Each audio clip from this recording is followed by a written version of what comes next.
बिस्मिल्लाहिर्रहमानिर्रहीम। अस्सलाम वालेकुम फ्रेंड्स, कैसे हैं आप? उम्मीद है खैरियत से होंगे।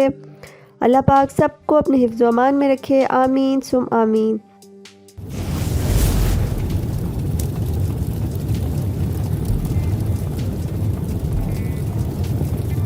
दोस्तों, मेरा आज का कंटेंट बहुत ही इम्पोर्टेंट है, इसलिए स्टार्ट से एंड तक इसको ज़रूर देखिएगा।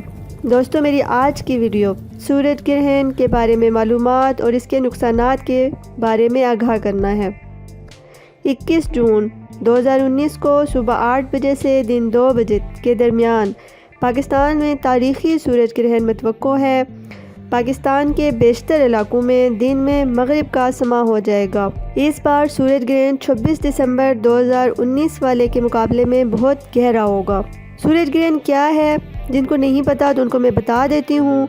सूरज ग्रहण ये है कि गर्दिश के दौरान चाँद सूरज और ज़मीन के दरमियान आ जाता है और सूरज की किरणें ज़मीन तक नहीं पहुँच पाती। वो क्यों नहीं पहुँच पाती? क्योंकि चाँद का साइज़ छोटा होता है। सूरज चाँद से बहुत बड़ा है और चाँद सूरज की सारी रोशनी को कवर नहीं कर सकता और सारी रोशनी को ब्लॉक नहीं कर सकता। सो होगा ये कि चाँद सूरज के कुछ हिस्से को ब्लॉक कर देगा, लेकिन बाकी की रेज़ जो ज़मीन तक पहुंच पाएंगी उनकी स्ट्रेंथ बहुत ज़्यादा हो जाती है। इसलिए अगर कोई भी शख्स इस सूरज ग्रहण को देखने की कोशिश करेगा, चाहे वो 1 सेकंड के लिए ही क्यों ना हो, तो ये जो रेज़ हैं जो ज़मीन तक आ रही हैं, आँख के एंटीने को बंद कर देती हैं, सारी उम्र के लिए जला देती हैं।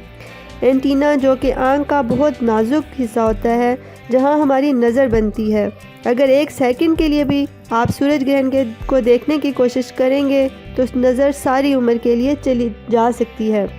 आँख के पिछले पर्दे में जहाँ तस्वीर बनती है, सूरज की शुआएं इस जगह को उड़ा कर रख देती हैं और ये बहुत ख़तरनाक अमल है कि सूरज ग्रहण को देखा जाए। और अपने आप को मुश्किल में मत डालें और ख़ास तौर पर अपने बच्चों को घर में रखें।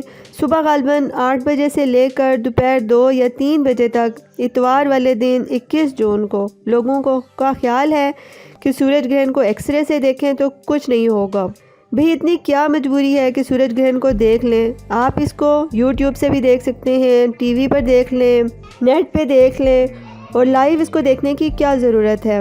अपनी आँखों को दाव पर मत लगाएं, सूरज ग्रहण को मत देखें किसी भी हाल में। सूरज ग्रहण के वक्त की शुआएं इस तरह की हैं कि विद इन सेकेंड आपकी आँखों को जला सकती हैं। आपको आँख के सेंटर में से नज़र आना बंद हो सकता है। मेहरबानी फरमाएं, घरों में रहें। Stay home and stay safe. इसका पीक टाइम 9:30 से 12:30 बजे है। इस दौरान या तो बच्चों को सोए रहने दें या उन्हें उठाएं ही नहीं, या उनको अंदर रखें, बाहर मत निकलने दें। कमरों के सारे पर्दे गिरा कर रखें। अगर आपने बाहर जाना भी है तो सन स्क्रीन लगा के रखें। चेहरे पर बाजू स्लीव्स वाले यूज़ करें, नंगे बाजू ना हो, हाथ भी कवर करके रखें और आँखों के ऊपर UV रेज़ प्रोटेक्टेड करने वाली सन ग्लासेस पहनें। सादी सन ग्लासेस से कोई फ़ायदा नहीं होगा, लेकिन कोशिश करें कि 1 सेकंड के लिए भी सूरज की तरफ देखने की कोशिश हरगिज़ ना करें। और सूरज ग्रहण के दौरान नमाज अदा करनी चाहिए ताकि इसके बुरे असरात से हम बच सकें और अल्लाह ताला से अपने गुनाहों की माफ़ी मांग सकें। इस दौरान अदा की जाने वाली नमाज को नमाज कुसूफ कहते हैं, जो सूरज ग्रहण के वक्त अदा की जाती है। नमाज कुसूफ में क़याम, रुकू और सुजूद बहुत लंबा अदा किया जाता है। 2 रकात पढ़कर सूरज साफ़ होने तक आप बैठ के दुआएं करते रहें, अपने गुनाहों की माफ़ी मांगते रहें और इस दौरान एक बार सूरह रहमान की भी तिलावत करें और जितना हो सके फ़बिअय्यि आलाइ रब्बिकुमा तुकज़्ज़िबान पढ़ते रहें। अल्लाह ताला से दुआ है कि वो हमें हर आफत से अपनी पनाह में ले ले, आमीन सुम आमीन। दोस्तों, ये थी मेरी आज की इन्फो। उम्मीद करती हूँ आपके लिए इन्फॉर्मेटिव हुई होगी और आप इस पर ज़रूर अमल करेंगे। अगर आपने इस तरह की और मज़ीद मेरी इन्फो देखना चाहते हैं तो मेरे चैनल को सब्सक्राइब कर लें और बेल आइकन भी प्रेस कर दें ताकि आपको मेरी हर नई वीडियो का नोटिफिकेशन मिल सके। इसके साथ ही अभी इजाज़त चाहती हूँ। खुश रहें और अपनों का ख्याल रखें।